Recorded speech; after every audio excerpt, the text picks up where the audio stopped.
Hi friends, ఇప్పుడు మీరు పప్పు నీళ్ళ చారు ఎలా చేయాలో చూద్దాం. సో దీనికి కావాల్సిన ఇంగ్రీడియంట్స్ ఏంటంటే ఉడకబెట్టిన పప్పు, ఒక అరగంట సేపు ఉడకబెట్టిన పప్పు, తర్వాత కొత్తిమీర, టమాటా, ఒక పచ్చిమిరపకాయ తీసుకోవాలి. దీంట్లో వేయడానికి పసుపు, ఉప్పు, అలాగే కారం సరిపడినంత వేసుకోవడానికి పక్కన పెట్టుకోవాలి.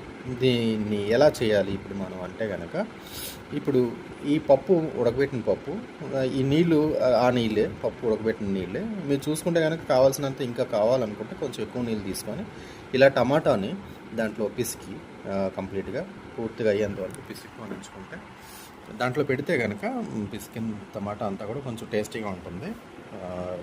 ఇది అయ్యింది ఇప్పుడు ప్రెసెంట్. సో ఇప్పుడు ఒక పచ్చిమిరపకాయ ఏదైతే మనం తీసుకున్నామో దాన్ని మీడియం సైజులో కట్ చేసుకున్న దాంట్లో వేసుకోవాలి.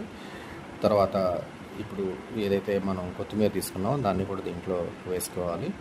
వేసుకున్న తర్వాత ఇప్పుడు ఒక కారం ఎంతైతే సరిపడేంత ఉంటుందో అది తీసుకొని వేసుకోవాలి. తర్వాత అలాగే సాల్ట్, ఉప్పు తగినంత వేసుకోవాలి. సరిపోకపోతే తర్వాత వేసుకోవచ్చు, కొంచెం తక్కువే వేసుకోండి. చిటికెడు పసుపు, ఇవన్నీ వేసుకొని ఇందులో చిన్న నిమ్మకాయ అంత సైజు ఏదైతే ఉంటుందో ఒక చిన్న నిమ్మకాయ అంత సైజు చింతపండు కూడా తీసుకొని దాన్ని దీంట్లో వేస్తే కనుక కంప్లీట్గా ఆ పులుపు అనేది వస్తుంది.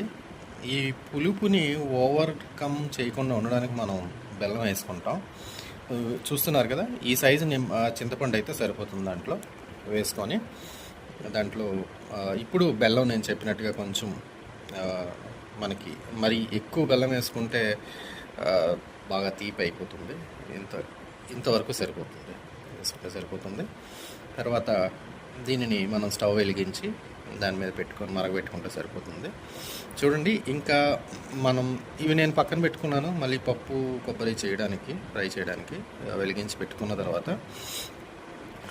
తర్వాత దీనికి తాలింపులు ఏవైతే ఉంటాయో తాలింపులు వేసుకొని, ఇవే తాలింపు ఐటమ్స్ మనకి కొంచెం చిన్న మెంతులు కూడా ఉన్నాయి చూడండి, ఆవాలు, జీలకర్ర, ఎండుమిర్చి కట్ చేసి, కరివేపాకు ఇవన్నీ పెట్టుకుని, ఇంగువ కూడా చిన్నది, చాలా అంటే చాలా చిన్నది ఇంగువ కూడా పెట్టుకోండి.